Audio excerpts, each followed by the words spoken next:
On va convaincre. Est-ce qu'on est prêt pour recevoir ce matin? Amen. Mais let's go. 2, 3, 4, 1.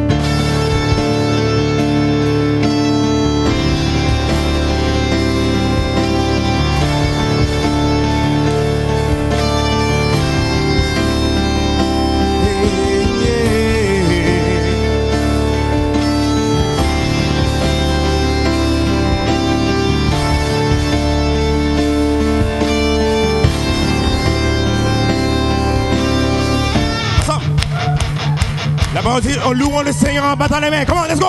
Hey, hey, hey, hey.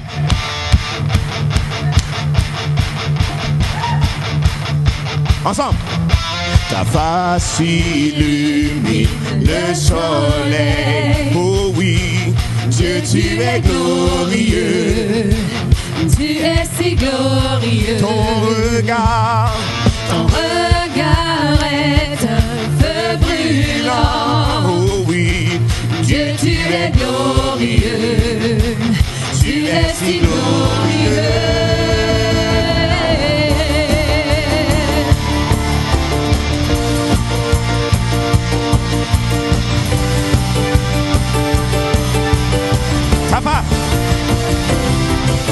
Ta face illumine le soleil.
Est-ce que j'ai un peuple ici qui sait que Dieu est bon?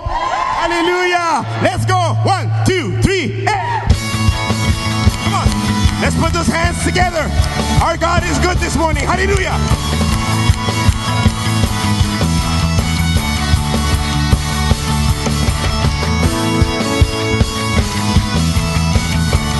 Come on, tout le monde! Hey, yeah.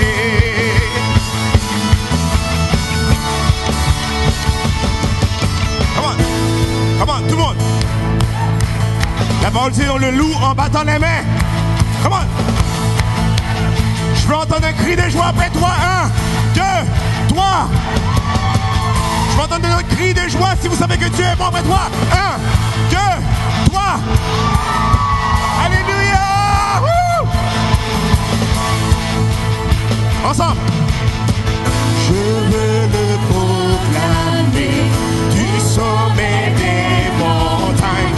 Ta grâce est sans limite, ta bonté sans égale, ta tendresse m'envahit, ta bonté me poursuit, ton amour m'émerveille. Et je chante Car tu es bon et je danse, car tu es bon et je crie de joie. Hey! Tu es bon pour moi. Et je chante et je chante. Car tu es bon et je danse, car tu es bon Et je crie de joie. Tu es bon pour moi. Hey, yeah. Hallelujah. Oh, our God is good this morning. Woo.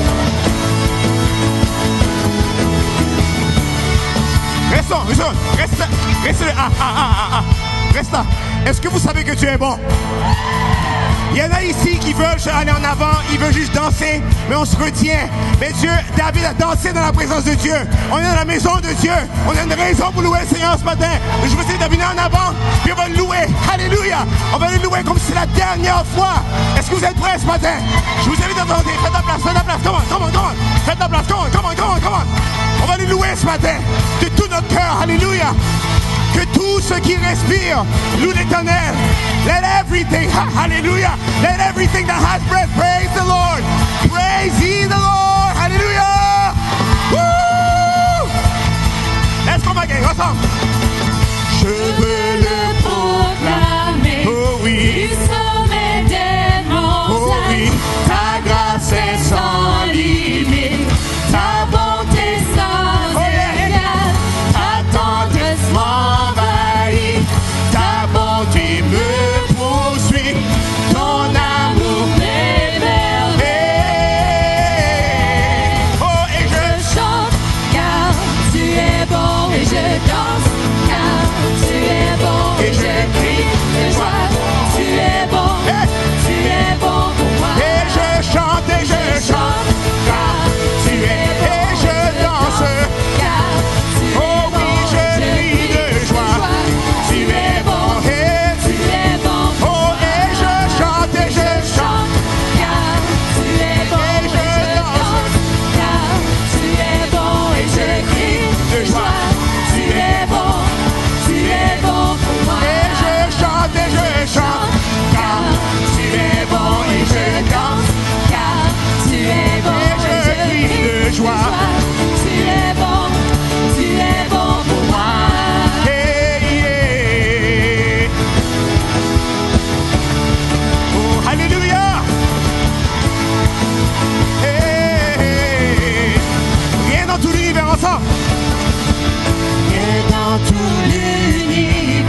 l'entendre ce matin. Et je chante ensemble. Et je chante. Car tu es Ils entendent pas bon. comment? Et je danse. Car tu es bon. Et je crie de joie. Tu es bon.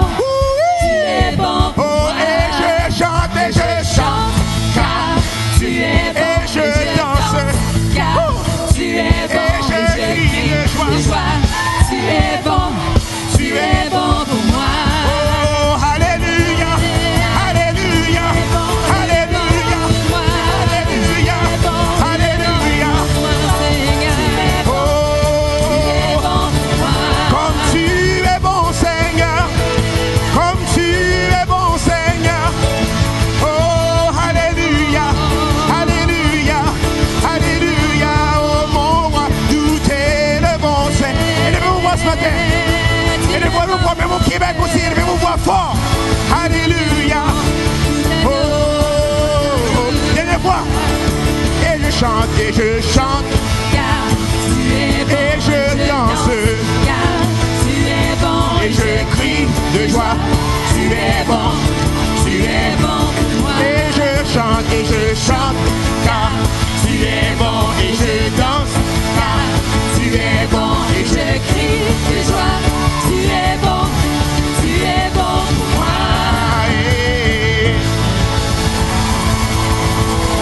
Alléluia. Notre Dieu est bon ce matin. Our God is good. We sing because He's good. We shout because He's good. Alléluia. Est-ce que j'ai un peuple qui marche dans la victoire ce matin? Est-ce que j'ai un peuple qui marche dans la victoire ce matin? Alléluia. 1, 2, 3. Victoire. Alléluia. Chantons, crions de joie. Jésus-Christ est sorti du tombeau. Victoire, victoire. Oh yeah. Alléluia. Chantons, chantons, crions de joie. Jésus-Christ est sorti du tombeau. Galilée, Galilée, Galilée, Galilée, Galilée. Oh, je viens de la Galilée. Jésus a changé, Jésus m'a changé, annoncé à tous ses frères. Il est ressuscité. Oh, Galilée, Galilée, Galilée, Galilée, Galilée. Je viens de la Galilée. Jésus m'a changé, Jésus m'a changé, annoncé à tous ses frères. Il est ressuscité. Victoire et victoire.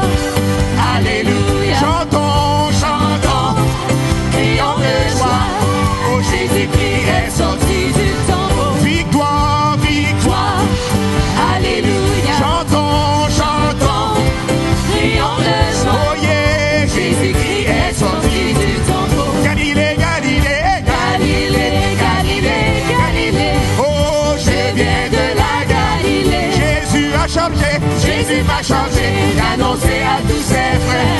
Il est ressuscité. Galilée, Galilée, Galilée, Galilée, Galilée. oh, je viens de la Galilée. Jésus a changé, Jésus m'a changé, annoncé à tous ses frères. Oh, Il est ressuscité. Galilée, Galilée, Galilée, Galilée, Galilée. Je viens de la Galilée. oh yeah. Jésus m'a changé, d'annoncer à tous ses frères. oh oui, il est ressuscité. Oh Galilée, Galilée, Galilée, Galilée, oh yeah, je viens de la Galilée. Jésus m'a changé, Jésus m'a changé, d'annoncer à tous ses frères. oh, il est ressuscité. Galilée, Galilée, Galilée, Galilée, Galilée. je viens de la Galilée. oh, God. Jésus m'a changé, d'annoncer à tous ses oh oui, il est ressuscité. Galilée, Galilée, Galilée, Galilée, Galilée. Alléluia. Galilée. Oh, Jésus m'a changé, Jésus m'a chargé d'annoncer à tous ses frères. Il est ressuscité. Galilée, Galilée, Galilée, Galilée, Galilée. Je viens de la Galilée. Jésus m'a changé, Jésus m'a chargé d'annoncer à tous ses frères. oh, il est ressuscité. Il est ressuscité, il est ressuscité. Oh, il est élevé, il est ressuscité. Oh, il est ressuscité, Il est ressuscité. oh, oh, Oh,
Jésus, Jésus, ton esprit, ça fait quoi? Oh, me fait danser oh, de yeah. Oh, Oh, Jésus, Jésus, ton amour fait quoi? Oh, est mon sujet. Oh, oh, Oh, oh, Jésus, Jésus, ton esprit, quoi? Oh, me fait danser oh, de yeah. Oh, Oh, oh, Jésus, Jésus, ton amour est mon sujet de joie. Alléluia. Hey, hey, hey.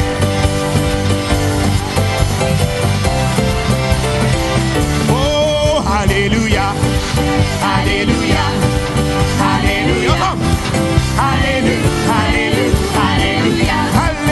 Alléluia. Alléluia. Alléluia. Alléluia. Alléluia. Alléluia.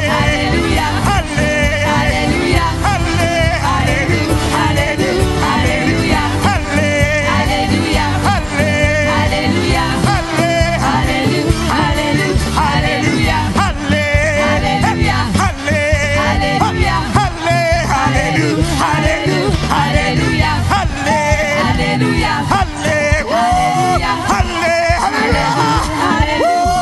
Alléluia, Alléluia, Alléluia, Alléluia, Alléluia, Nous te louons, nous t'adorons, tu es digne de tout louange. Alléluia, Alléluia, Alléluia, Alléluia,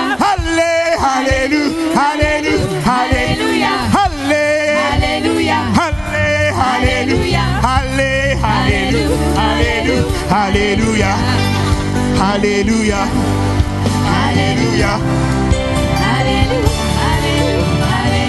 Tu es fidèle, tu es Seigneur, nous te louons quand tu es si bon. Alléluia, Alléluia.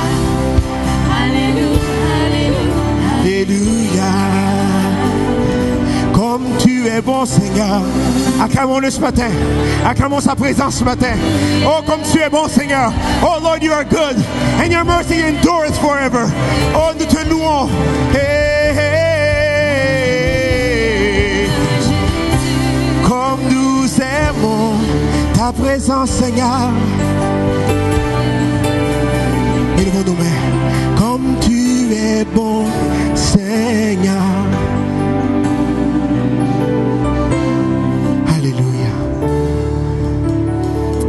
Seigneur, nous t'aimons comme nous aimons ta présence, Seigneur, comme tu es si merveilleux.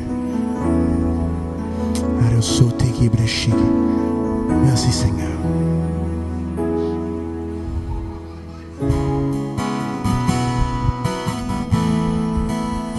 Assemblée, juste l'ouvrir et élevons nos mains ce matin. Élevons nos mains tout pour ce lieu. Let's raise our hands all over this house right now. Sa présence est ici. Oh Seigneur, comme tu es bon, tu es merveilleux. Nous psalmodions ta présence. Nous aimons te louer, Seigneur. No, no, no, no, no. C'est dans la gloire de ta présence que mon âme se repose. Ton amour si profond me guérit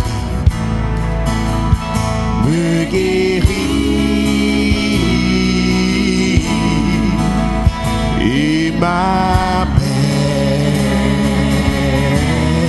que j'aime ensemble, que j'aime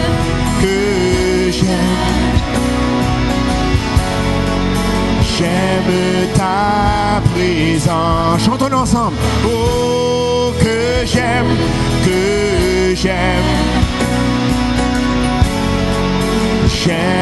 ta présence. Oh, je t'aime.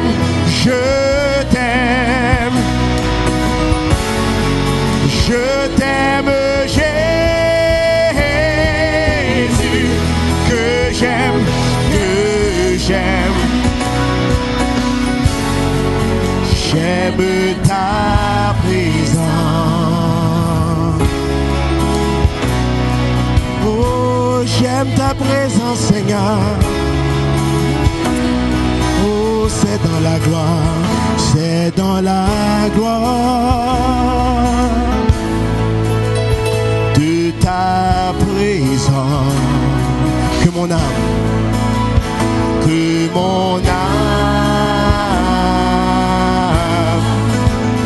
se repose.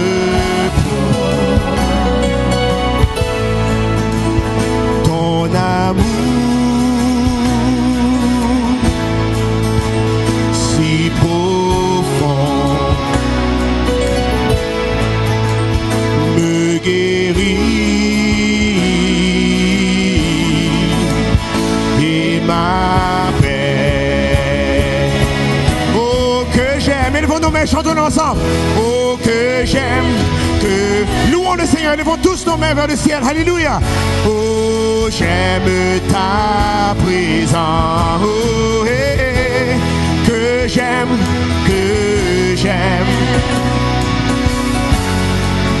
j'aime ta présence.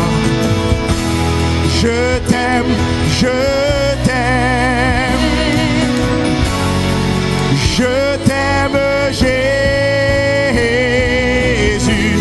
que j'aime,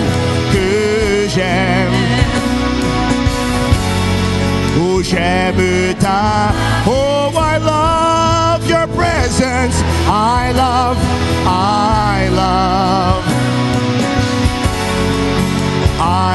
your presence. Oh,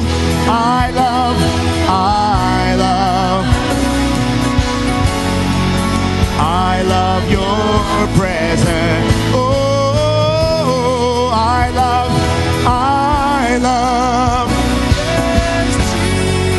I love you, Jesus.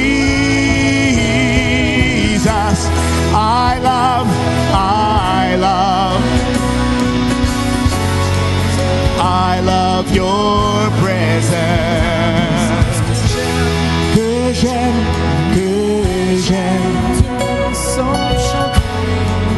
j'aime ta présence.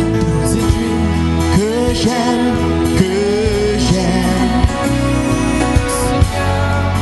j'aime ta présence. Oh, je t'aime, je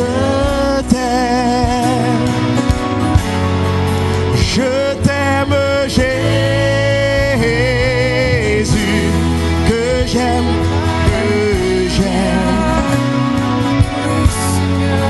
j'aime ta présence.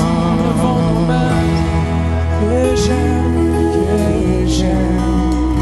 dites-lui, j'aime ta présence. Dites-lui que j'aime, viens parmi nous, Seigneur.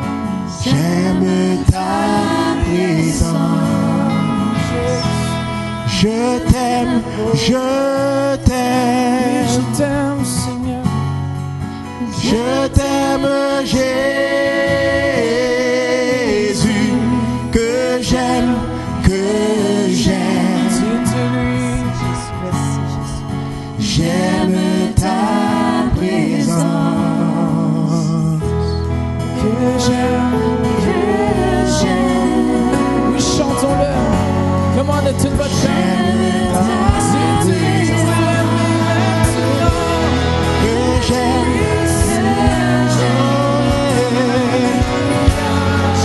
j'aime ta présence.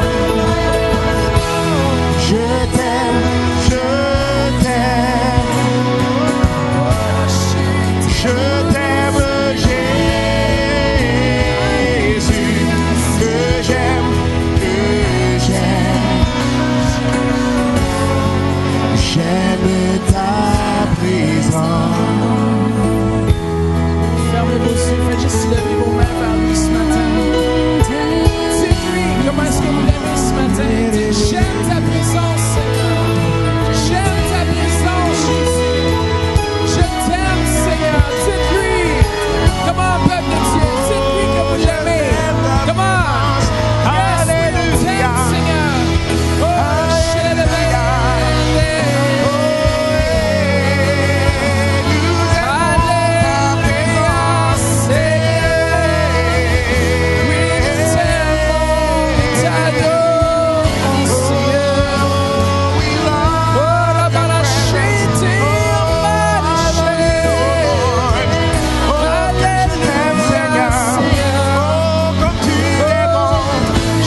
Je t'aime, Seigneur,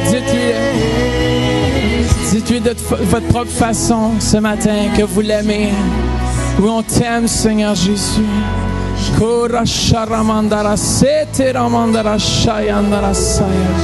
Comment, peuple de Dieu, dites-lui, on t'aime, Seigneur, t'es merveilleux, t'es tout pour nous ce matin. Alléluia. Alléluia. Alléluia. Oui, Seigneur Jésus. Ouvrez vos cœurs, dit le Seigneur, et recevez mon amour. Recevez mon amour. Dites-lui, je veux ton amour, Seigneur. Je veux ton amour, Seigneur. Levez vos mains, recevez ce matin. Seigneur, tu guéris les cœurs brisés ce matin. Tu relèves ceux qui sont déprimés. Tu ravigotes nos âmes et nos esprits, Seigneur. Oh, merci Jésus, nous t'aimons ce soir. Nous t'aimons ce matin. Je reçois ton amour. Je reçois ton amour aujourd'hui. Oh, merci Seigneur. Merci Jésus. Nous recevons ce matin. Jésus, je reçois ton amour, Seigneur, ta présence, Jésus. Oui, je reçois ton amour, ta présence, maintenant, Seigneur. Alléluia, Jésus. Merci. Tourne-toi vers ton voisin et dis-lui dans son oreille, laisse-toi aimer. Laisse-toi aimer ce matin. Laisse-toi aimer ce matin. Oh oh. Donnez à votre voisin une grosse caresse. Dis, hey, je t'aime ce matin. Alléluia. Merci Jésus. Merci Jésus. Merci Seigneur. En moi, je ne peux danser, je ne peux que chanter, et je crie Alléluia, Dieu est dans ce lieu. Alléluia, Dieu est dans ce lieu. Ensemble, oh, et quelque chose se passe, quelque chose se passe. Quand tu es là, quand tu es là, Quelque chose se passe, quelque chose se passe. Quand tu es là, quand tu es là, quelque chose se passe, quelque chose se passe. Quand tu es là, quand tu es là, quelque chose se passe, quelque chose se passe. Quand tu es là, quand tu es là. le salut pour ma famille, le salut pour mes amis, le salut pour ma nation, dans le nom de Jésus-Christ, ensemble. Le salut pour ma famille, le salut pour mes amis, oh, le salut pour ma nation, dans le nom de Jésus-Christ, ensemble, ensemble. Le salut pour ma famille. Prophétise. Le salut pour mes amis. Magnifique, pour ma nation. Le salut pour les nations. Dans le nom.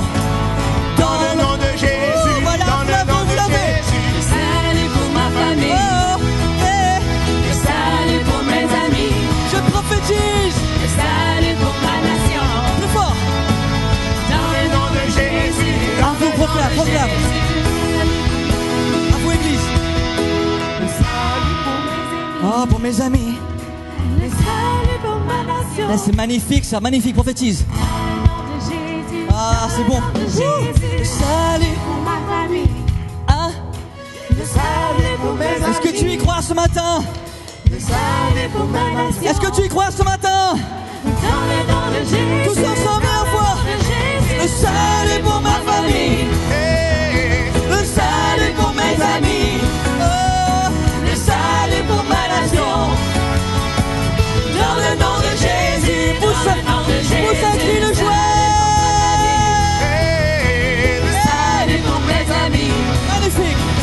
le salut pour ma nation. Dans le nom de Jésus. Si tu es d'accord ce matin, Église, pousse un grand cri de victoire. Pousse un cri de victoire. Oh. Ah, Église, Église, Église, magnifique. Regarde ton voisin et dis, Dieu Dieu va faire une œuvre nouvelle dans ta vie ce matin. Grand privilège, un grand honneur d'être avec vous aujourd'hui. Je me sens comme à la famille. Il y a une très forte culture prophétique dans cette église. C'est rassurant pour le futur. Parce que Dieu est en train de lever une culture prophétique dans l'église francophone. Et plus que jamais, nous avons besoin d'entendre ce que Dieu dit pour dire ce que Dieu dit. Regarde ton voisin et dis-lui, ce que Dieu dit, je dis, afin que je voie ce que Dieu dit. Est-ce qu'on peut avoir avec moi le groupe de louanges, s'il vous plaît, quelques minutes? Avant tout, montez les groupes de louanges. Harold, s'il te plaît, mon ami. Viens, Steven, viens là. Avec ton épouse, s'il te plaît, toi là. Je soumets toutes les paroles au pasteur Jean et son épouse, qui seront bien sûr les juges et les responsables de l'église ici, à qui je me soumets. Et c'est important que le prophète soit toujours soumis à l'autorité de la maison. Et c'est avec beaucoup de respect, beaucoup d'honneur que je vais demander au Saint-Esprit de nous parler ce week-end. Et que ce ne soit pas la louange d'un homme, mais que ce soit la louange de Dieu. Et qu'on puisse comprendre que le prophétique a pour mission ultime de construire. Parce que le prophétique révèle le cœur de Dieu pour les gens. Et Dieu est un Dieu qui construit. Dieu édifie. Dieu sauve, Dieu guérit, Dieu élève. Steven, ton nom c'est Cristal? Ah, magnifique. Mettez-vous comme ça, s'il vous plaît. Face à moi. Face à moi. Ne pense pas, dit Dieu, que cette saison n'est pas de moi. Cette saison a été écrite avant même que tu naisses. Cette saison dans laquelle toi et ton épouse vous trouvez est une saison extrêmement importante pour ton futur. C'est une saison de test. Une saison dans laquelle Dieu te prend avec ton épouse et vous met dans le feu, puis dans l'eau, puis dans le feu, puis dans l'eau, puis dans le feu, puis dans l'eau, jusqu'à ce que son reflet soit dans ton cœur. Parce qu'il y a l'appel dans ta vie, dans votre vie. Il y a un appel, assurément, dit Dieu. C'est moi qui t'ai appelé avant que le monde soit. Mais pour que cet appel soit l'appel selon mon cœur, il faut que tu aies le cœur selon mon cœur. Et il y a eu des choses dans l'esprit ces derniers mois, choses dans l'esprit depuis qu'on s'est vus tous les deux, qui ont vraiment affecté votre perception de ce que je fais et de comment je travaille. Mais Dieu dit ce matin, je veux restaurer ça et guérir ça. Je veux restaurer votre cœur et je veux guérir les relations qui partent de vous vers les autres. Il y a une importance capitale, dit Dieu, mon fils, que tu saches que je suis fier de toi. Mais que je veux que tu comprennes que parce que je t'aime, je veux que tu sois meilleur qu'aujourd'hui. Il y a dans ton cœur un désir d'être une voix pour ma nation. Mais Dieu dit, avant d'avoir la voix de mon cœur, il faut que tu aies le cœur. Et Dieu dit, en ce moment, je travaille ton cœur. Et je sais que c'est douloureux, dit Dieu, mais c'est extrêmement important. Et la raison pour laquelle j'exprime mon cœur devant l'église aujourd'hui, dit Dieu, c'est parce que je leur demande tout leur soutien pour toi et ton épouse. Afin qu'ils comprennent et que tu comprennes, Cristal, que ce qui se passe en ce moment vient directement du trône de Dieu. Et que Dieu fait des choses et se sert des gens et se sert des moyens que nous, on ne veut pas. Dieu se sert des choses, des tests que Dieu fait, c'est pas le test que tu choisis, Cristal. Et j'ai été là, à votre place, il y a 6 ans en arrière. J'étais là quand Dieu a pris son bistouri dans ma propre vie. C'était extrêmement douloureux et j'ai failli perdre toute notion du temps, toute notion de la direction, et j'ai crié à Dieu en disant, Seigneur, comment vais-je faire? Suis-je disqualifié? Non. Tu n'es pas disqualifié, tu n'es pas disqualifié. Cette parole a frappé fort dans notre cœur ces dernières semaines. Je suis disqualifié ou quoi? Je suis disqualifié. Seigneur, tu n'as pas vu ce que j'ai fait pour toi et pour l'église et pour ton peuple pendant des mois et des jours et des semaines? Et Dieu dit, si, je vois. Mais mes moyens et mes voies ne sont pas tes voies, mon fils, dit Dieu. Ma façon de travailler ne te correspondra jamais parce que c'est moi qui décide comment vient le test, quand vient le test, d'où vient le test et pourquoi vient le test. Mais ce qu'il faut que tu saches ce matin, c'est que mon cœur de père est pour toi et pas contre toi. Je suis pour toi, je serai toujours pour toi tant que tu comprennes qu'il faut maintenir un cœur repentant. Il y a 2 choses que je veux que tu fasses, mon fils, aujourd'hui. La première chose, dit Dieu, et toi aussi, Christelle. En anglais, on dit « let go ». Laisse tomber, dit Dieu. Laisse-moi gérer ton cœur. En priant tout à l'heure, il y a un mot qui m'est venu, il y a 2 mots, disqualifier et le mot contrôle. Le mot contrôle que tu ne dois pas utiliser sans comprendre comment il fonctionne, et toi, tu ne dois pas contrôler ta vie. C'est Dieu qui te parle là, j'entends sa voix qui me dit, dis-lui que je l'aime, et dis-lui qu'il faut qu'il lâche les rênes, Cristal. Lâche les rênes de ta destinée parce que c'est Dieu qui a ta destinée dans sa main. Et la destinée que je vois dans sa main est extraordinaire, elle est belle. Vos enfants seront bénis. Vos enfants seront extrêmement talentueux, extrêmement doués. Et la raison pour laquelle Dieu te fait passer par ce test en ce moment, depuis quelques semaines, quelques mois, c'est parce qu'il veut que tu deviennes un père dans cette maison. J'ai vu le diable murmurer à ton oreille et te faisant croire, ou vous faisant croire que peut-être il y aurait de l'herbe verte ailleurs. Mais l'herbe est verte là où tu l'arroses. L'herbe est verte là où tu l'arroses.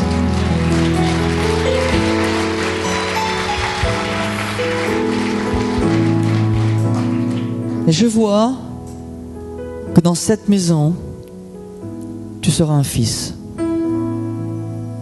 Et parce que tu seras un fils dans cette maison, tu auras des fils et des filles spirituels qui auront la culture prophétique que je vais développer de façon extraordinaire dans les semaines et les mois à venir ici à Centre Réveil. N'oublie jamais ces 2 paroles, tu n'es pas disqualifié. Permets-moi de te dire une histoire rapide. L'apôtre Paul, lors de son 2e voyage missionnaire, s'est mis en colère avec le jeune Marc. Parce que le jeune Marc ne voulait aller chez lui et il était fatigué du voyage missionnaire. Et Paul et Barnabas ont une dispute à cause de Marc.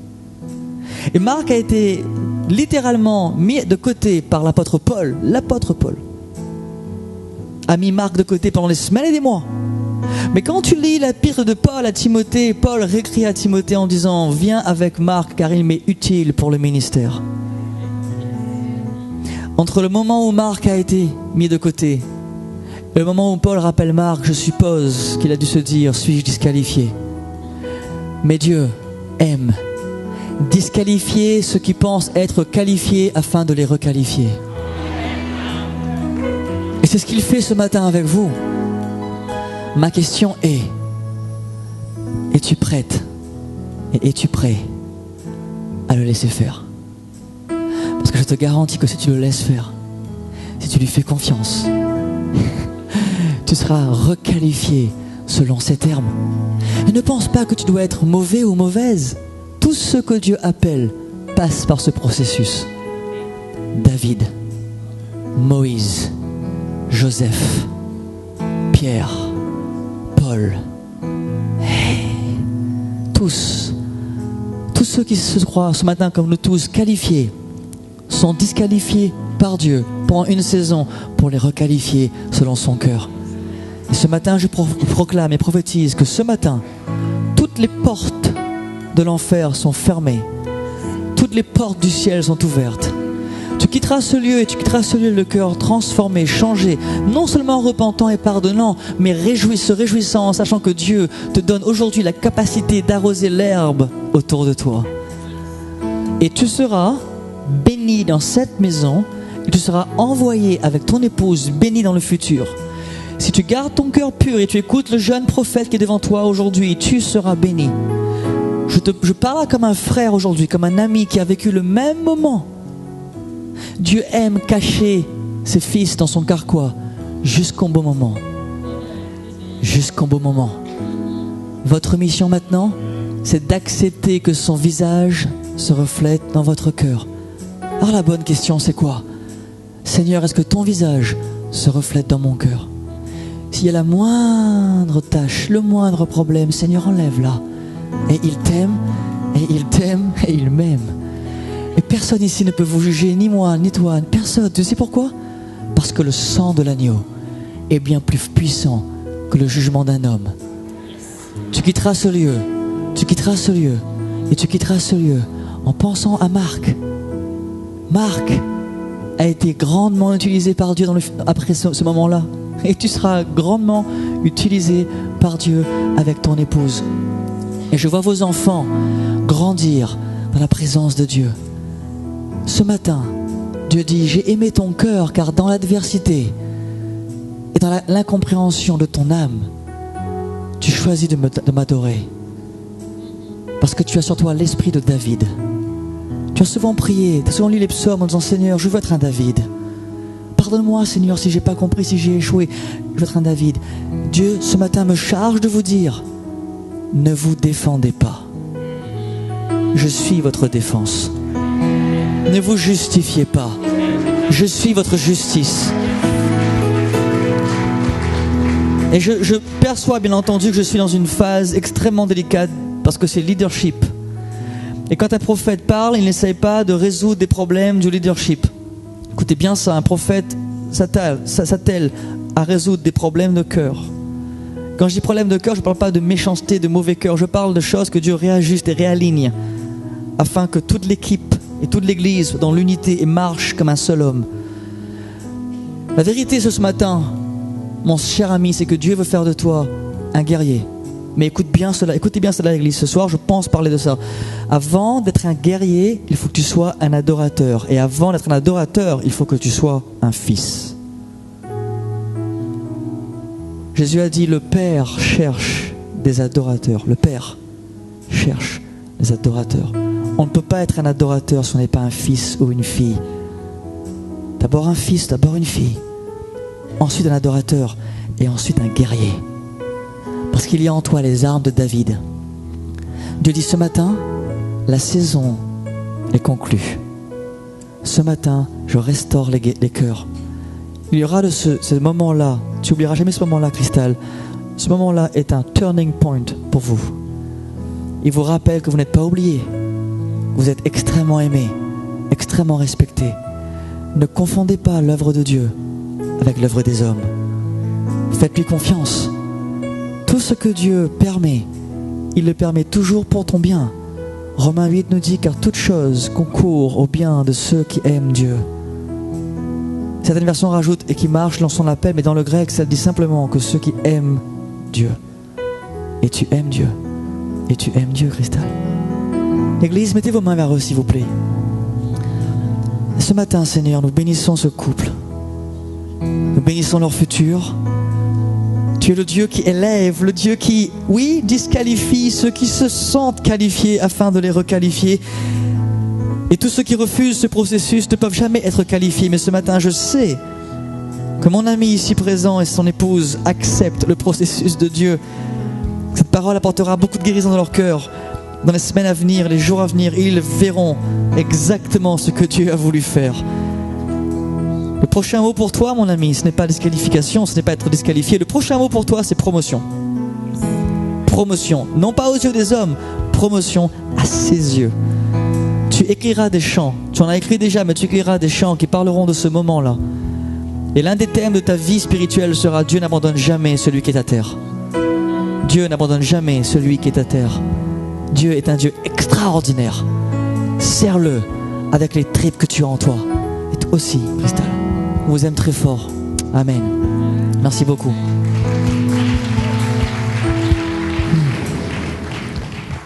J'aimerais... Ne vous arrêtez pas. Ok, vas-y. Vas-y, Steven, vas-y. Madame la bassiste. Comment tu t'appelles? Sandra? Sandra, il y a en toi un trésor que peu de gens voient. Ceux qui te connaissent le voient. Ton mari le voit. Tes enfants le voient. Et quelques personnes le voient. Pendant des années et des années, tu as cru que en fin de compte, tu n'étais pas vraiment spéciale. Tu n'étais pas vraiment importante. Tu étais presque insignifiante. Et quand tu viens sur la terre de Dieu comme celle-ci, tu viens servir Dieu, tu te dis, Seigneur, je suis insignifiante, mais je veux juste te servir. Sers-toi de moi comme je suis, Seigneur. Et Dieu dit, j'aime beaucoup ça. Mais il me dit de te dire, tu n'es pas insignifiante. Parce que Dieu ne donne pas sa vie pour ce qui est insignifiant. Dieu donne sa vie pour ce qui a une immense valeur. Et tu as une immense valeur. Il y a en toi une corde hautement prophétique. Il y a en toi une Déborah. Il y a en toi une femme de Dieu. Il y a en toi une bombe spirituelle. Il y a en toi une personne d'un grand courage, avec un grand discernement, qui voit les choses de loin, qui sent les choses, mais pour une raison que j'ignore pour l'instant, tu n'as pas encore totalement tout compris dans ce domaine-là. Tu te demandes comment ça fonctionne, tu veux bien y croire, mais bon, tu sais qu'il y a des choses qui existent, tu sais que ça marche, tu l'as vu ailleurs, tu le vois dans l'esprit, tu vois dans la parole de Dieu, mais tu te dis, tu n'as même pas pensé que tu pouvais marcher dans ce genre de niveau-là parce que tu te sens insignifiante. Et ce matin, Dieu veut guérir ton cœur et te dire, tu n'es pas insignifiante. Je pose ma main sur toi, dit Dieu, et ce week-end sera pour toi aussi un turning point, un week-end de changement radical de ta façon de te voir. Et ton mari, c'est ton mari? C'est très bien, monsieur. Tu as un super cœur. Tu es un homme d'une très très grande valeur. Un pilier ici. Un homme sur qui on peut compter. Un homme loyal, qui ne cherche pas une place. D'ailleurs, Dieu me dit de te dire que la place, pour toi, ne te correspondra jamais car tu as plus de valeur que la place que les gens t'attribuent. Dieu en fait me dit de te dire, lorsqu'il te voit, il sourit. Et ces derniers semaines n'ont pas été faciles. Des choix, des décisions, je vois pas mal de pression dans l'esprit. Mais Dieu dit ce matin, j'enlève la pression sur vos épaules. Et il me donne 2 promesses pour vous, vous ne manquerez de rien. Vos enfants ne manqueront de rien, car cette phrase est venue plusieurs fois frapper votre cœur en disant comment on va faire, comment on va faire, comment on va s'y prendre, comment on va faire. On arrive à la limite de ce que l'on peut faire, on ne peut pas supporter plus loin. Et pourtant Dieu dit, c'est moi votre source. Je pourvoirai à tous vos besoins d'une façon extraordinaire. La dernière fois que j'ai prophétisé cette phrase sur un couple, ils avaient plus de 50 000 € de dettes à devoir en moins d'une semaine. Et Dieu a fait un miracle. Aujourd'hui, je vous parle, ils n'ont plus aucune dette. Plus aucune dette. Dieu est capable de donner une pièce dans un poisson. Et ce matin, Dieu me dit de te dire, mon ami, comment tu t'appelles? Denis? Denis et Sandra. Denis et Sandra, je vais multiplier votre cœur, votre générosité et vos dons parce que vous êtes de ceux qui donnent même quand c'est difficile. Et Dieu a vu ton cœur, il a vu tes choix, il a vu ta pression. Tu dis, Seigneur, j'ai du mal, je me sens mal par rapport à tout ça. Comment vais-je faire? Et Dieu dit, j'aime ton cœur. Et Dieu me dit de te dire ce matin qu'il va faire de toi un semeur pour une grande nation qui s'appelle le Canada. Et je vois ton influence s'étaler au Canada.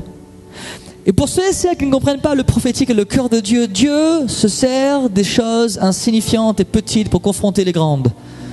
C'est pour cela que je suis devant vous aujourd'hui. Je ne suis pas quelqu'un de naturellement talentueux ou reconnu. Je suis simplement entre les mains de Dieu. Et Dieu, ce matin, a un message pour vous, Église. Il va faire jaillir de cette Église, Pasteur Jean, une armée comme jamais vous en avez vu au Canada. Une armée, et ça commence aujourd'hui. Mon ami, Dieu me donne pour toi 2 choses très fortes, pour Sandra et toi. Vous ne manquerez de rien. Les jours qui vont venir, Dieu enverra des hommes et des femmes autour de vous pour vous aider et vous donner des solutions. Certaines seront radicales, d'autres seront, naturelles, d'autres seront miraculeuses, mais tout sera surnaturel. Tout viendra de la part de Dieu. Et vous donneront un nouveau départ. Aujourd'hui, c'est un nouveau départ. La saison touche à sa fin. C'est un nouveau départ pour vous parce que tu as dit, Seigneur, je ne peux plus aller trop loin là. Je ne sais plus comment je vais faire. Dieu dit, je prendrai soin de tes enfants et de vous deux et je vous bénirai. L'autre chose que j'ai vue, c'est que Dieu va étendre ton cœur, ton attitude pastorale. Il va vous étendre dans le pastoral. Il va vous montrer des choses d'un cœur de berger. Parce que tu as le cœur de berger. Et il veut faire grandir ce cœur-là, non pas pour 10, ni pour 20, ni pour 30, mais pour plusieurs dizaines, voire plusieurs centaines. Je vois une foule de gens que tu vas appeler son peuple, qui seront bénis par votre travail pastoral. Donc Dieu dit aujourd'hui, je confirme par mon serviteur ce que j'ai mis dans ton cœur, dans le cœur de des gens autour de toi. Tu as un cœur de berger. Je pourvoirai à tes besoins en montant tous toute chose est magnifique. Vous n'êtes pas insignifiants. Vous êtes des hommes et des femmes qu'il est bon de vous connaître. Je suis honoré de vous voir ce matin servir le roi des rois. Votre nom est non seulement inscrit dans son livre de vie, mais vous avez attiré son attention. Dans Malachie 3, verset 19, la parole de Dieu dit que le Seigneur a tendu l'oreille pour écouter des hommes qui parlaient en son honneur. Et il leur a dit, parce qu'ils parlent en mon honneur, je ferai d'eux mon trésor et je ferai d'eux mon armée. Et il dit, et nous verrons qui sert Dieu et qui ne le sert pas. Vous faites partie de ceux qui servent Dieu. À Dieu soit la gloire. Dieu vous bénit maintenant dans le nom de Jésus-Christ. Et tout le monde dit bien fort. Amen. Tout le monde dit bien fort. Amen. Il y a des choses que l'esprit prophétique va faire. C'est deux choses puissantes. L'esprit prophétique fait deux choses importantes. Premièrement, en général, il contredit la circonstance présente. Tu n'as pas besoin d'un prophète si tout va bien et tout est ok. Le prophète va contredire ton naturel. Et le prophète va confirmer ta destinée. Et en général, ta destinée est opposée à la circonstance et la circonstance opposée à la destinée. D'où l'importance de vivre, non pas selon les circonstances, mais selon la destinée. Merci au groupe de louanges, en fait, ça va aller. Je pense qu'on va voir ce soir. Sinon, je ne prêcherai pas ce matin. Et on garde ça pour ce soir. Qui sera là ce soir? Waouh! Gloire à Dieu. Regarde ton voisin et dis, Dieu est dans ce lieu. Dis, tu as une immense valeur. Dis-lui, tu as une immense valeur. Tu as la valeur du sang de l'agneau. Tu as la valeur de Jésus-Christ. Regarde-le et dis, si je te méprise, dis, si je te méprise, je méprise Christ. Parce que j'ai la valeur de Christ. Tu as la valeur de Christ. Ce matin, j'aimerais vous parler de l'un des thèmes les plus importants que j'ai pu partager avec les églises que je fréquente en ce moment. L'un des thèmes qui peut radicalement changer votre vie d'église, votre vie. Vous avez déjà une superbe atmosphère, vous avez déjà beaucoup d'amour, mais je crois vraiment que Dieu est en train de travailler puissamment en ce moment dans votre église comme jamais auparavant. Et d'ici la fin de la semaine, une unité spirituelle sans précédent sera placée par le Saint-Esprit. Je vous rappelle que le Saint-Esprit n'est pas toujours spectaculaire, mais il est toujours surnaturel. Il y a des choses qui se font parfois, on ne se rend pas compte, c'est qu'après où on se dit « Ah, c'est lui qui nous parlait sur le chemin de Damas ». Notre cœur brûlait au fond de nous. Dieu fait des choses et c'est seulement parfois après qu'on se rend compte. C'est pour cela qu'il faut la foi. Donc ce matin, j'aimerais vous parler de comment devenir un libérateur de rêves. Parce que lorsqu'une église cultive des libérateurs de rêves, cette église-là connaît une croissance sans précédent. Dans notre cas à nous, l'église est passée de 200 membres en 2011 à presque 900 membres en 2013, ce mois-ci. Nous avons connu dans quelques mois plus de 250 baptêmes. Parce qu'il y a eu dans le cœur des chrétiens, le cœur des membres de l'église, cette passion en disant « Je veux être un libérateur de rêves. Je veux libérer les rêves des hommes et des femmes qui m'entourent. » Dans Jean 15, verset 16, Jésus-Christ de Nazareth nous dit « Ce n'est pas vous qui m'avez choisi, mais c'est moi qui vous ai choisi. Je vous ai établi afin que vous alliez et que vous portiez du fruit. » L'une des preuves de mon établissement en Christ, ce sont les fruits. Et que votre fruit demeure et tout ce que vous demanderez au Père à mon nom, il vous le donne. Dans Éphésiens 2:10, la parole de Dieu nous dit « Car nous sommes son ouvrage. Je ne peux pas mépriser mes frères et mes sœurs et aucune autre créature, car ils sont son ouvrage. Ayant été créés en Jésus-Christ pour de bonnes œuvres. » C'est fun avec Dieu. Que Dieu a préparé d'avance afin que nous les pratiquions. Les œuvres que Dieu a préparées d'avance, c'est le rêve que Dieu a fait sur ta vie avant même ta naissance. Ta présence sur terre peut devenir la manifestation du rêve de Dieu sur terre. Dieu a rêvé Richie, il a dit je vais rêver de Richie, je vais le créer, je vais le faire. Il prépare les œuvres et quand Richie naît de nouveau, il a accès à toutes les œuvres que Dieu a préparées pour lui et il devient le rêve de Dieu et en même temps il devient le cauchemar du diable. Seuls les chrétiens qui ne sont pas le rêve de Dieu sont le rêve du diable. Mais quand tu es le rêve de Dieu, tu es le cauchemar de l'ennemi. Et l'Église a besoin en francophonie d'hommes et de femmes qui sont devenus la manifestation du rêve de Dieu. Pratique les œuvres que Dieu a préparées pour toi. Dans Ecclésiaste 3.1, la parole de Dieu dit « Il y a un temps pour tout. Toi et moi, nous avons une seule et unique vie pour devenir le rêve de Dieu. Nous avons une seule et unique opportunité, Shannon, pour devenir le rêve de Dieu. Nous avons une seule opportunité, une seule chance pour devenir le rêve de Dieu sur terre. Il y a un temps pour tout. Dans le psaume 139, au verset 15 et 16, sa parole nous dit « Mon corps n'était point caché devant toi lorsque j'ai été fait dans un lieu secret, tissé dans les profondeurs de la terre, quand je n'étais qu'une masse informe, tes yeux me voyaient, et sur ton livre, waouh, étaient tous inscrits les jours qui m'étaient destinés. Avant qu'aucun d'eux existât, Dieu avait écrit mes jours. » J'imagine Dieu assis à son bureau, céleste, avec des myriades d'anges. Et il dit, aujourd'hui je vais penser à Bruno.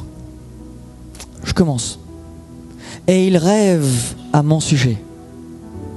Et le jour où le Saint-Esprit vient et me fait naître de nouveau, j'ai la chance de devenir l'accomplissement de son rêve sur terre. Autour de vous maintenant même, il y a des hommes et des femmes, des frères et des sœurs, qui sont appelés à être le rêve de Dieu sur terre. Mais pour cela, il faut qu'il y ait des libérateurs de rêves.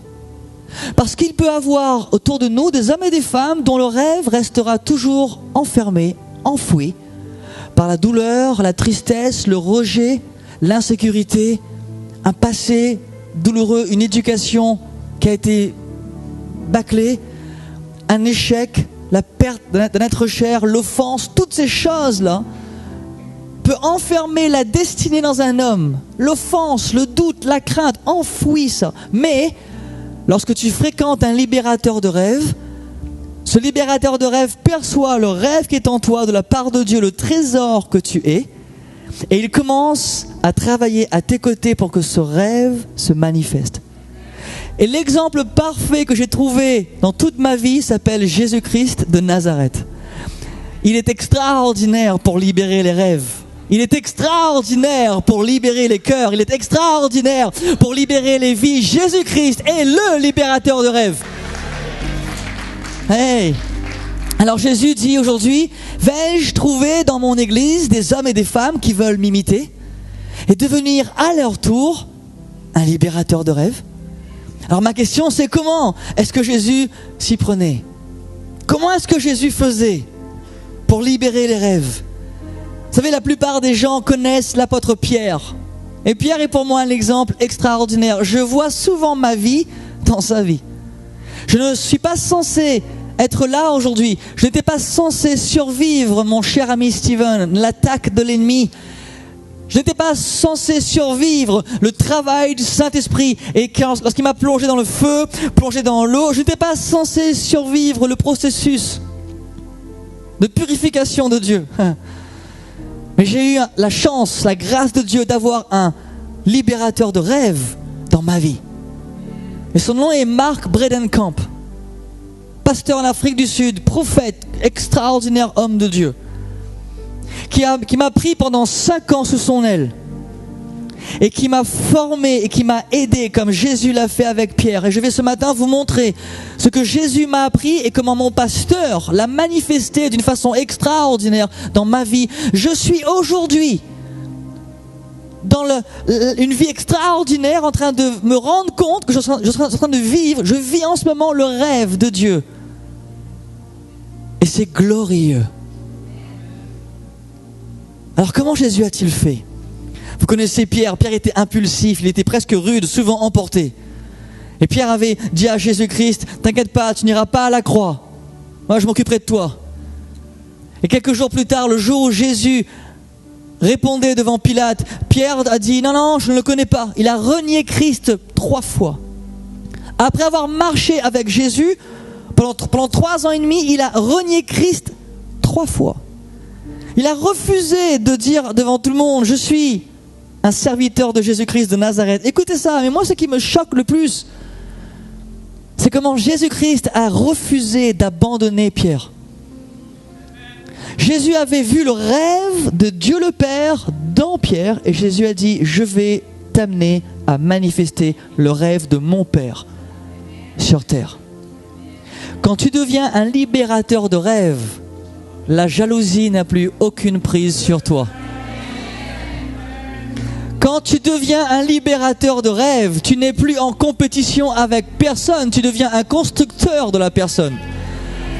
Quand tu deviens un libérateur de rêve, tu n'as pas peur que tes successeurs aient plus de succès que toi, puisque le succès d'un homme ou d'une femme, c'est d'avoir des successeurs qui ont plus de succès que toi. Il est facile d'avoir des successeurs, mais si tes successeurs n'ont pas de succès, alors tu n'as pas eu de succès. Puisque Jésus-Christ a dit, je vous donne toute l'autorité, allez me servir, et il a dit, celui qui croira en moi fera des œuvres comme les miennes et plus grandes. Et Jésus, lui, il pense que toi et moi, nous sommes dignes de recevoir son Esprit Saint. Alors aucun homme ne peut nous dire le contraire. Ce que les hommes et les femmes que nous sommes devrions faire, c'est nourrir la présence du Saint-Esprit dans le cœur des frères et des sœurs. C'est de leur dire, je crois en toi parce que Dieu croit en toi. Quand quelqu'un fait une erreur, ce n'est plus une erreur, c'est une leçon. Et Jésus est capable ce matin de vous dire à vous et à moi que nous sommes en marche pour la victoire spirituelle au Canada. Nous sommes en marche pour la victoire spirituelle dans l'Ontario, à Ottawa. Et ce que vous avez vécu jusqu'à aujourd'hui ne sont que les prémices de ce que Dieu veut faire dans votre futur. Alors comment Jésus s'est-il pris? Comment il a fait? Dans Matthieu 16, 18, puissant passage, il dit, et moi je te dis que tu es Pierre. Le mot grec signifie une petite pierre qui appartient au roc. Et que sur cette pierre, le roc, Christ, je bâtirai mon église et que les portes du séjour des morts ne prévaudront point contre elle.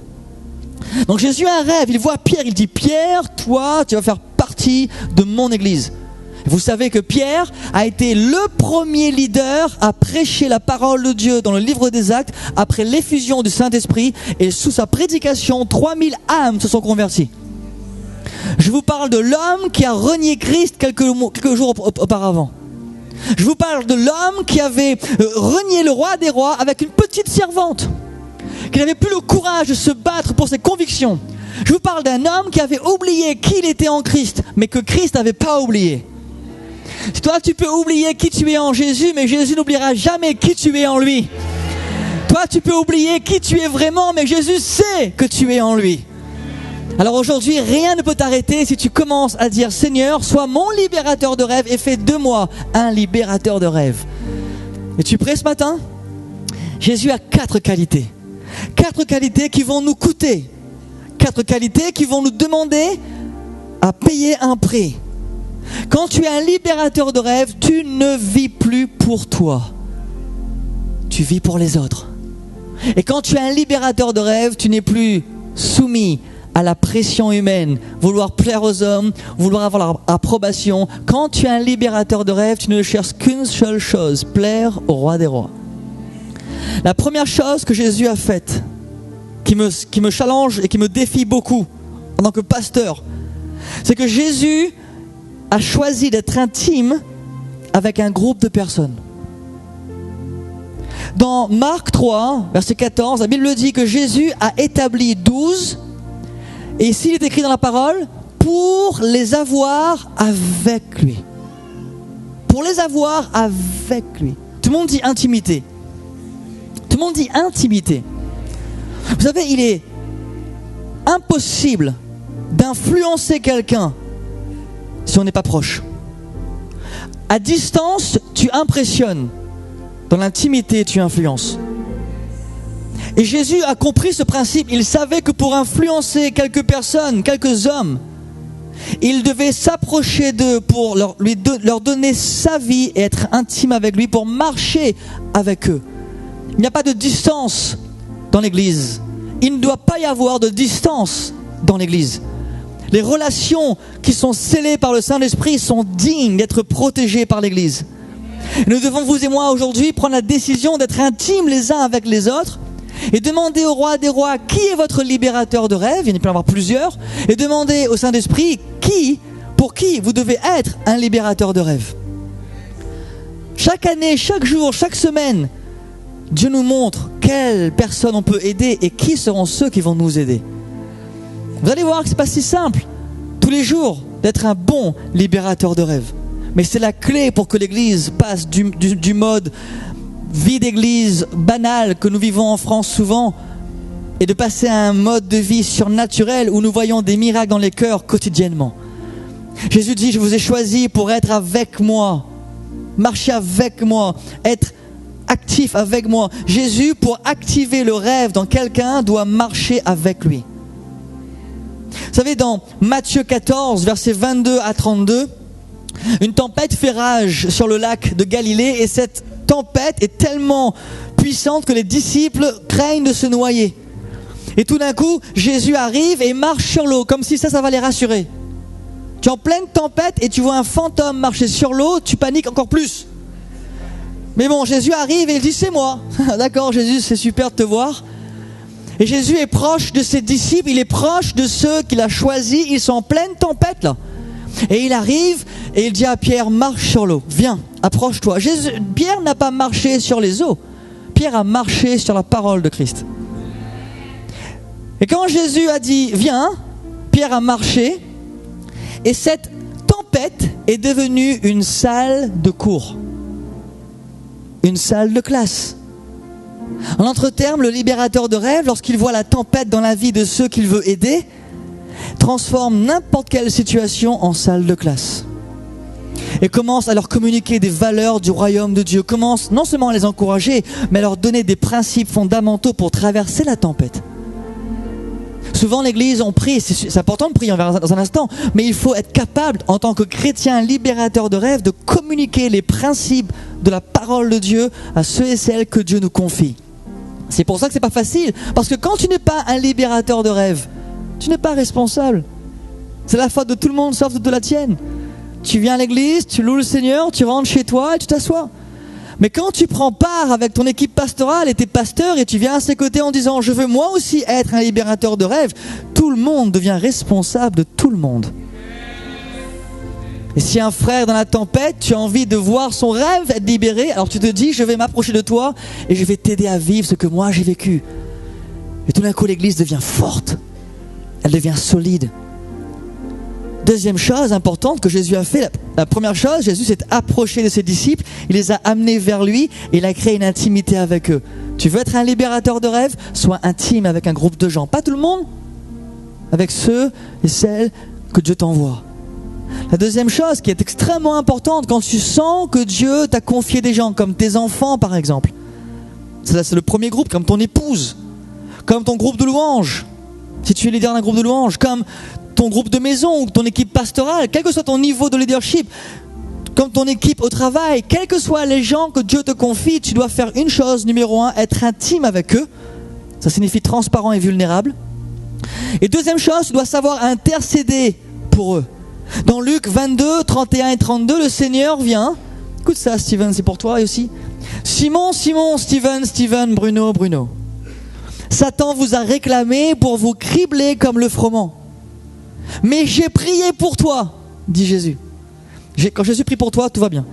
Mais j'ai prié pour toi afin que ta foi ne défaille point. Il n'a pas dit afin que tu sortes du test. Il a dit pour que tu traverses le test et que ta foi ne défaille point. Parfois nous prions pour que Dieu enlève la tempête. Dieu dit non, la tempête vient de moi. C'est ma tempête pour toi. Pour que ta foi ne défaille point. La foi n'existe que dès l'instant où elle est testée. Et quand tu seras converti, ça veut dire quand tu seras changé, transformé, va affermir tes frères. Le libérateur de rêve intercède pour les hommes et les femmes que Dieu lui confie. Et il prie, il intercède, il dit, je sais que tu passes par un moment difficile, je ne t'abandonnerai pas, je ne t'abandonnerai pas. Je serai avec toi, je serai là pour toi et je vais prier et intercéder pour toi. J'aime cette prière du roi Salomon dans 1 Roi 3, 7, 9. Écoutez son cœur, Église, ça me touche beaucoup. Il dit, maintenant Éternel mon Dieu, tu as fait régner ton serviteur à la place de David mon père. Et moi, je ne suis qu'un jeune homme, je n'ai point d'expérience. Ton serviteur est au milieu d'un peuple que tu as choisi, peuple immense, qui ne peut être ni compté ni nombré, et à cause de sa multitude. Et il dit, accorde donc à ton serviteur un cœur intelligent pour juger ton peuple, pour discerner le bien du mal, car qui pourrait juger ton peuple, ce peuple si nombreux? Salomon se trouve face à un grand défi. Dieu lui a confié un peuple à partir duquel le rêve de Dieu doit se manifester. Le sauveur viendra de ce peuple.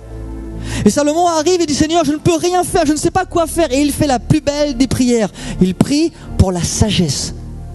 Il intercède pour le peuple et il prie pour que lui puisse diriger le peuple selon le cœur de Dieu.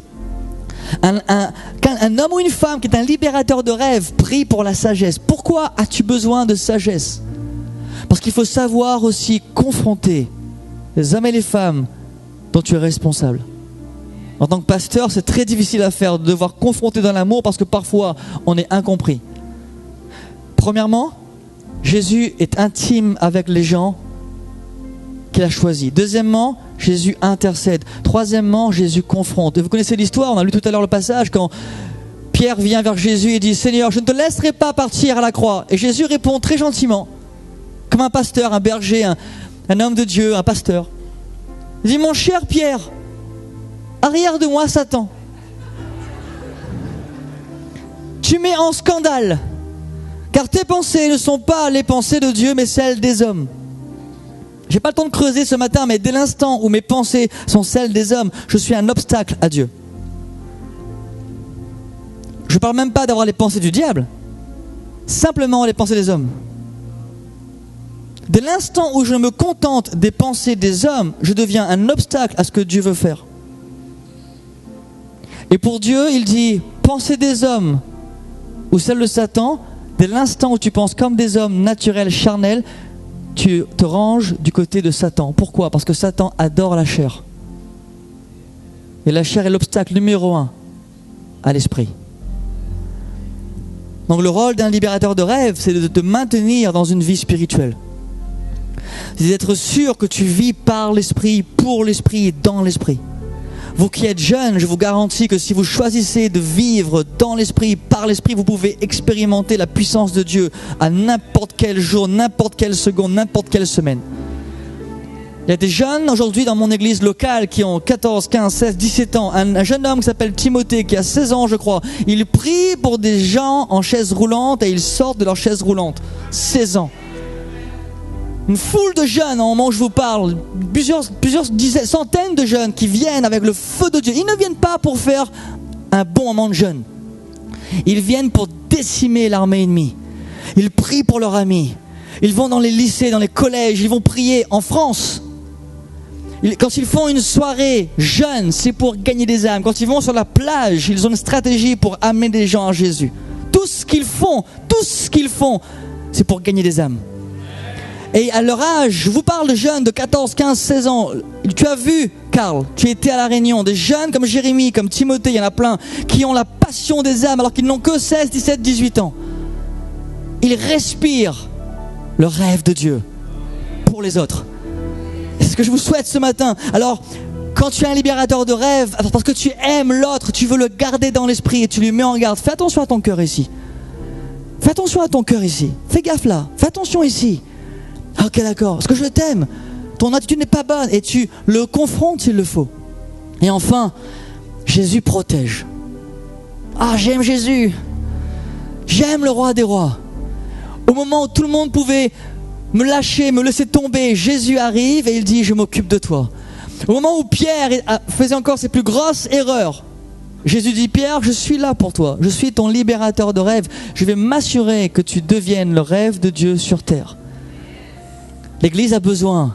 L'église a un grand besoin. Quand je dis l'église, je parle avec un grand E, d'accord? L'église en France, francophonie. L'Église a besoin plus que jamais de protéger ceux qui tombent. Surtout pas les achever.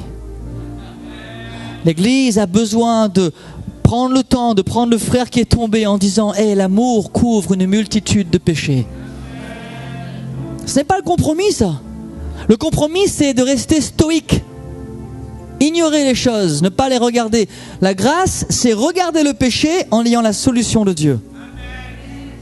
C'est ça la grâce. La grâce, c'est ça. La grâce, c'est Dieu qui voit le péché dans lequel je me trouve et qui envoie son Fils pour m'en libérer.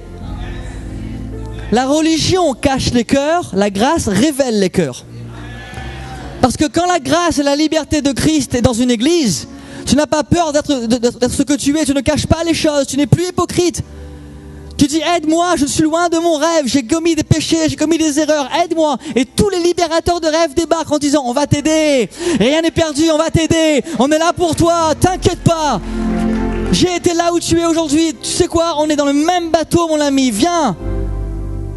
Ah ok merci, tu crois toujours en moi, je crois toujours en toi, mais pourquoi? Parce que Dieu croit en toi.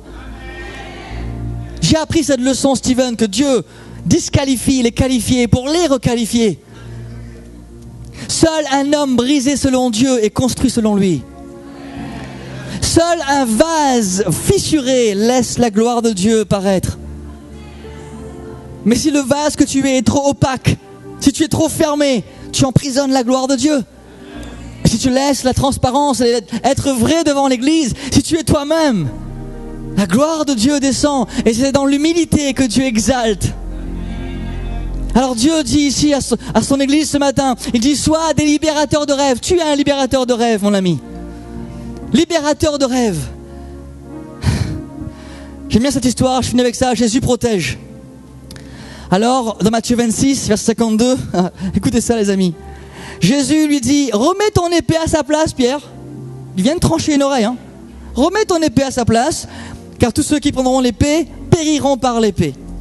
Et Jean 18, 10, notre version, Simon-Pierre, qui avait une épée, la tira, frappa le serviteur du souverain sacrificateur et lui coupa l'oreille droite. Ce serviteur s'appelait Malchus. J'aime bien l'histoire. Jésus est en mission. Je vous rappelle que Jésus est en mission pour sauver l'humanité. Et qu'au moment où les soldats arrivent, Pierre s'énerve et Pierre pense qu'il a l'autorité pour protéger le Fils de Dieu. L'orgueil aveugle. C'est le cas de le dire pour lui aussi et pour moi le premier. Il est là et il prend son épée et il y a une armée de folie et il coupe l'oreille. Et Jésus, ce qui m'a touché dans ce passage-là, écoutez la valeur fondamentale d'un libérateur de rêve. Jésus arrête le processus du salut. Il le met en stand-by. Il dit, on va arrêter toute l'histoire du salut pour protéger son ami. Son ami a tranché l'oreille d'un serviteur, d'un grand sacrificateur. Comme si je tranchais l'oreille aujourd'hui du Premier ministre. Je serais allé en prison direct. Mais Jésus a dit, hey, Pierre, tu es le prochain prédicateur sur ma liste. Tu vas prêcher à Jérusalem. Tu seras un grand leader pour mon royaume. Tu es partie intégrante de mon église. Tu es une pierre vivante. Pierre, tu ne peux pas aller en prison maintenant. Père Céleste, une seconde s'il te plaît. On arrête tout le processus. Mon ami a des problèmes. Je veux le protéger. Et il guérit l'oreille et il libère Pierre dans sa destinée.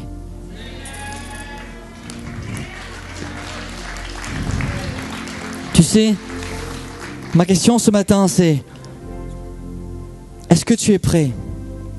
Lorsque tu es en mission pour ta propre vie, lorsque la caractéristique d'un libérateur de rêve, c'est qu'il n'est pas centralisé sur sa propre mission en oubliant les autres, c'est qu'il intègre les autres à sa mission. Jésus était en mission pour le Père Céleste, mais il n'oublie jamais que sa mission influence les autres. Tout ce que nous faisons, vous et moi, aujourd'hui, a un impact sur la vie de ceux qui nous entourent. L'impact est-il positif ou l'impact est-il négatif? Tout ce que nous disons les uns sur les autres peuvent construire ou détruire. L'impact est-il positif? L'impact est-il négatif? Mon attitude, ma joie de vivre peut influencer ce qui m'entoure. Ma dépression peut déprimer ce qui m'entoure. Je je comprends qu'il y a des moments difficiles dans la vie. Je comprends, je suis passé par là moi-même. Et ce matin, j'aimerais vous dire que je suis un rescapé. Et si je n'avais pas eu un libérateur de rêve comme le pasteur Mark Bredenkamp, c'est mon père spirituel depuis 20 ans maintenant. Je n'ai jamais changé de pasteur. J'ai eu le même pasteur depuis 20 ans. Je suis reconnu pour un jeune homme de soumission. Je me soumets à mon pasteur. Il y a eu des fois, je n'ai pas compris ce qu'il a voulu faire, comment il a voulu le faire, comment il a voulu le dire. Je n'ai pas tout compris sur sa façon de faire les choses, mais je ne suis pas payé pour comprendre. Je suis un fils dans la maison. Quand Abraham est monté sur la montagne sainte, qui portait le fardeau? Qui portait le bois? Le fils. Dans la main d'Abraham, il y avait deux choses. Dans la main droite, il y avait le feu, et dans la main gauche, le couteau.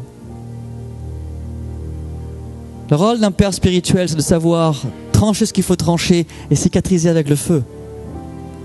Pendant que les fils et les vrais fils et les vraies filles dans la maison portent les fardeaux de la maison, pour que le sacrifice se manifeste avec puissance et qu'une nation entière soit sauvée. Dans le processus, aucun fils ne meurt, mais les fils deviennent le futur du Père. Ce matin, Dieu vous dit, Église, centre réveil, vous avez beaucoup de potentiel. Vous êtes des rêves ambulants. Ne laissez pas le diable faire de vous des cauchemars ambulants.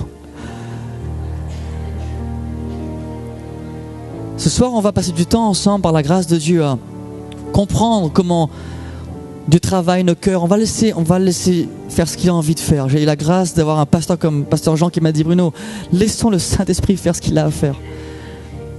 Et je sens ce matin que ce que Dieu veut faire, il veut vraiment que notre cœur soit réaligné.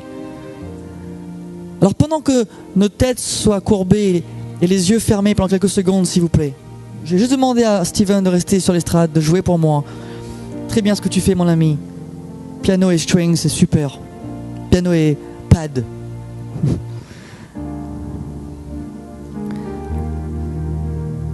Je sais dans ce lieu, par le Saint-Esprit, qu'il y a des hommes et des femmes, votre cœur a peut-être été blessé en 2012 ou en 2011 ou un peu avant. En tout cas, 2012, ça a été une saison très violente pour beaucoup de cœurs. Et dans ces moments difficiles, le diable, bien sûr, s'en est mêlé pour envenimer les choses, pour gonfler les choses et parfois pour aller plus loin que ce qui s'était vraiment passé. Et là, je vous demande vraiment d'être honnête avec vous, que personne ne regarde ni à gauche ni à droite, s'il vous plaît, que les yeux soient fermés. Soyons en phase avec le Saint-Esprit. Parce que le Saint-Esprit veut faire une œuvre de guérison puissante avant que ce soir, nous puissions avoir accès à une dimension de révélation. Il y a dans ce lieu un appel du Saint-Esprit ce matin pour ceux et celles qui désirent aujourd'hui être des fils et des filles dans la maison, en disant, je vais accepter de prendre le fardeau que Dieu me donne. Parce que je veux que mon futur soit le futur que Dieu a pour moi. Et je ne parle pas ce matin, Église, d'adoration d'un homme, d'adorer un homme, non. Je vous parle uniquement de faire les choses à la façon de Dieu. Il n'y a pas 10 000 façons de faire les choses, il n'y en a qu'une, celle de Dieu. Et ce matin, je sens dans mon cœur que beaucoup d'entre nous, nous avons besoin de faire un acte de repentance afin de fermer la bouche de l'ennemi, une fois pour toutes, en prenant position pour venir dans cette église locale ici, en se disant, je veux servir comme un fils dans la maison et devenir un libérateur de rêves. Et Dieu est en contrôle de vos vies, mes amis. Mais pour que Dieu aille plus loin aujourd'hui dans nos cœurs, il faut que nous ayons cette faculté de dire, Saint-Esprit, prends tout de moi. Alors que personne ne regarde ni à gauche ni à droite. Je ne veux vraiment gêner personne ce matin, ce n'est pas le but. Si le message vous a touché ce matin, si vous savez que vous vous sentez responsable de votre propre vie et vous savez que vous n'avez pas toujours été un libérateur de rêves, mais malheureusement, par vos erreurs, votre incompréhension, vous avez laissé des conflits prendre la place entre vous et Dieu et entre vous et les autres. Ça peut être un frère en Christ, ça peut être le pasteur, ça peut être n'importe qui. Ça peut être moi.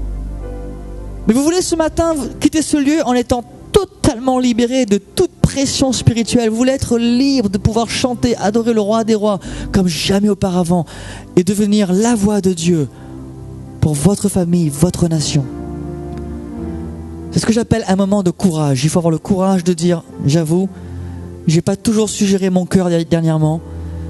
J'ai ouvert mes oreilles, j'ai ouvert ma bouche à ce qu'il ne fallait pas dire ou faire. Je regrette ça, je veux pas vivre comme ça. La première étape de ce matin, c'est, si c'est vous ce matin, si vous êtes passé par là comme moi, je suis passé par là, si en ce moment vous vous sentez loin de Dieu parce que il y a eu des gens qui vous ont blessé ou que vous avez blessé. L'idée n'est pas de chercher qui a tort, qui a raison, l'idée c'est la restauration de toutes les relations. C'est le plus important. Ensuite, on verra avec le Saint-Esprit comment on gère les problèmes. Mais d'abord, c'est le cœur. Le cœur, la Bible dit dans Proverbe 4, 23, garde ton cœur plus que toute autre chose, car c'est de lui que viennent les sources de la vie. Ma question ce matin est, comment est ton cœur?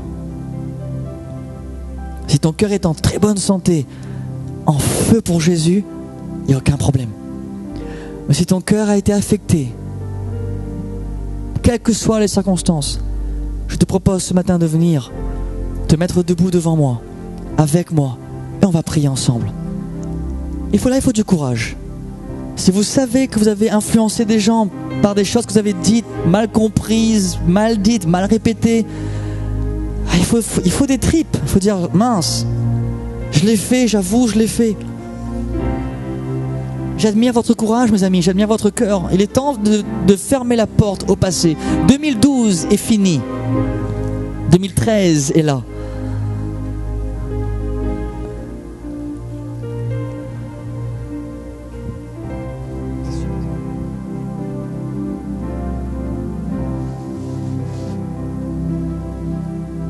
Oh, wow, wow, wow.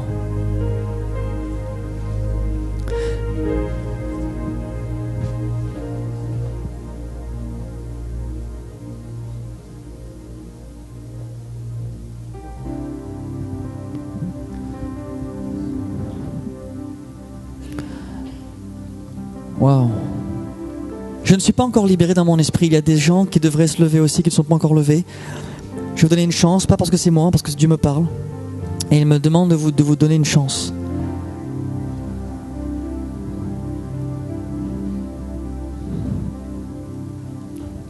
Il n'y a aucune honte à tomber, trébucher ou pécher. La honte vient lorsque nous ne sommes pas capables de nous repentir, de le reconnaître. Harold, viens s'il te plaît. Je demandais à tous ceux et celles qui sont mis debout ce matin, debout à genoux, c'est magnifique, de vraiment fermer vos yeux, de lever vos mains là où vous êtes, s'il vous plaît. Et ce n'est pas moi qui ferai la différence, c'est vous, devant le trône de Dieu maintenant même. Et Dieu va commencer à bouger avec son Esprit Saint d'une façon toute particulière. C'est maintenant que vous vous repentez avec moi. Là où vous avez dit, Seigneur Jésus, pardon, je regrette. Je ne veux plus que ça m'arrive, ça. Je veux garder ma bouche et je veux être un libérateur de rêves. Je ne veux pas boucher le cœur, je ne veux pas... Seigneur, je veux être l'expression de ta bonté et de ton amour. Les psychologues vous diront que lorsque le cœur est libéré de l'amertume, lorsque le cœur est joyeux, le stress et la dépression quittent le cœur. Et quand il n'y a pas de joie dans l'esprit, la joie de Dieu est ma force, alors le corps humain n'a plus de force, la vie est sans force. Mais quand la joie rentre dans le cœur, Néhémie 8:10 nous dit, la joie du Seigneur est ma force. Le Saint-Esprit va commencer à descendre sur vous dans quelques secondes et vous allez être rempli d'une joie. Ce ne sera pas une repentance qui fait mal, c'est une repentance qui fait du bien. Maintenant, Esprit de Dieu, pendant qu'Harold va se mettre à jouer, Harold, prophétise, mon ami, la guérison dans les cœurs, prophétise la guérison dans l'église, prophétise la guérison dans les relations.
Comment tu t'appelles? Nasli? Ce matin, maintenant même, au moment où je te parle, Dieu veut te guérir de la solitude de ton âme. Les trahisons et les rejets du passé n'auront plus jamais d'impact sur toi. Les paroles qui ont blessé, les paroles qui ont été douloureuses. Ne pas se sentir ou se savoir aimé comme Dieu veut que tu sois aimé. Mais ce matin, Dieu fait un miracle dans ton cœur. Les temps ont été difficiles dernièrement, les temps ont été très difficiles. Mais Dieu dit, je suis avec toi et je fortifie ta foi. Et dans les jours, les semaines à venir, tu vas retrouver la joie que tu avais lors de ton salut. Une joie spirituelle. La joie, écoutez ça Église, la joie n'est pas une émotion. La joie est une force spirituelle qui vient dans la vie de celui ou de celle qui a la perspective de Dieu sur sa situation. Entre termes, quand tu vois ce que Dieu voit, tu as sa perspective, la joie te remplit. Et ce matin, Dieu veut remplir cette femme de sa joie, de sa perspective, maintenant même.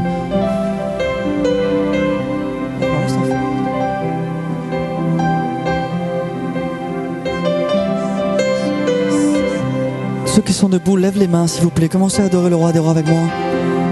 Laissez la guérison prendre place. Focalisez-vous sur Christ. Laissez-le vous toucher ce matin.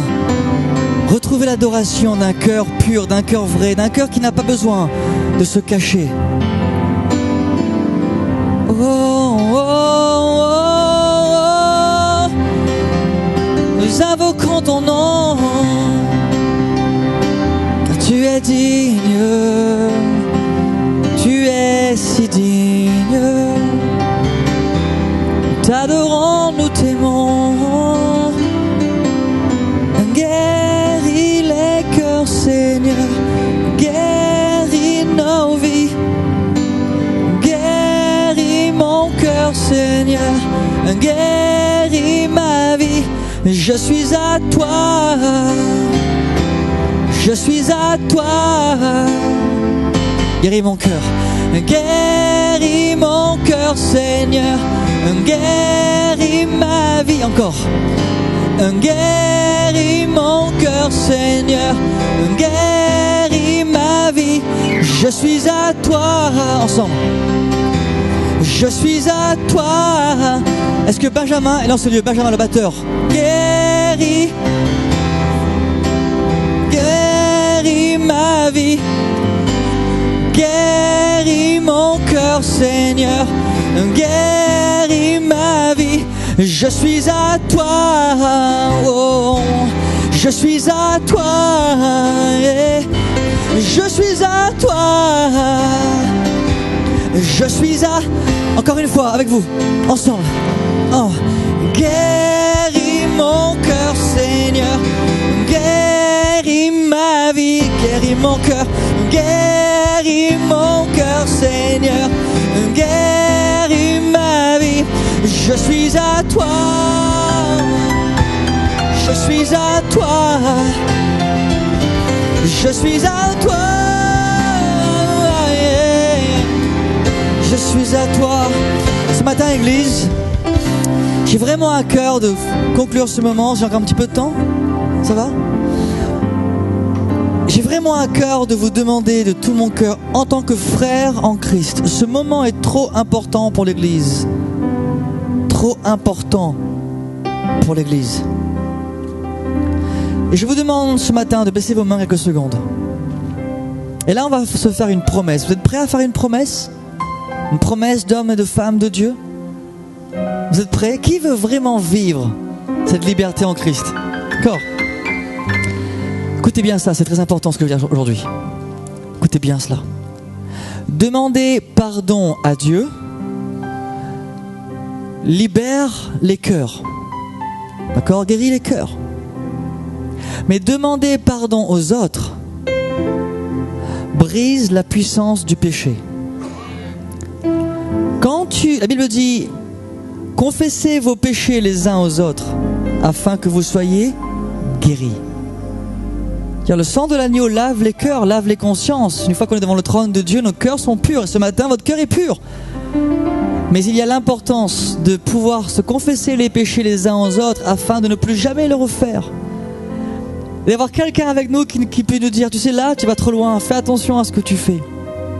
Alors l'église n'est pas un théâtre dans lequel on va faire des choses qui ne sont pas dans son cœur. Mais je vous demande ce matin, baissez vos mains s'il vous plaît quelques secondes, et vous lèverez la main que si vous nous promettez au roi des rois d'aller demander pardon aux hommes et aux femmes que vous avez pu blesser depuis quelques jours, en secret ou en public, d'aller vraiment le faire avec beaucoup d'humilité en disant, tu sais, Patrick, ou je sais pas, ou Harold, ou Pasteur Jean, je te demande pardon parce que malgré tout ce qui s'est passé, j'ai critiqué ou j'ai jugé, ou ton épouse, chérie, tu sais, j'ai pas été un bon mari envers toi. C'est là que l'église change. J'ai vu trop de chrétiens venir à l'église le dimanche, demander pardon, retourner chez eux et recommencer les mêmes travers. Alors qui est prêt ce matin à avoir les tripes de dire, je vais demander pardon à la personne à qui j'ai offensé? Là, il faut vraiment du cran. Là, on est sur l'église telle que Christ la rêve. Ça peut être ta femme, ton voisin, ton patron, ton pasteur, ton leader de groupe de maison, leader de groupe de louange. Il est impossible d'aller plus loin dans l'esprit s'il n'y a pas l'unité de l'esprit. Et maintenant même, Dieu va voir vos cœurs église. Il veut restaurer comme jamais auparavant l'unité spirituelle qui fait la différence dans le monde de l'esprit. Alors ce matin, levez votre deux mains vers le roi des rois, s'il vous plaît. C'est très dur ce que je vous demande, je sais, mais c'est uniquement pour votre bien.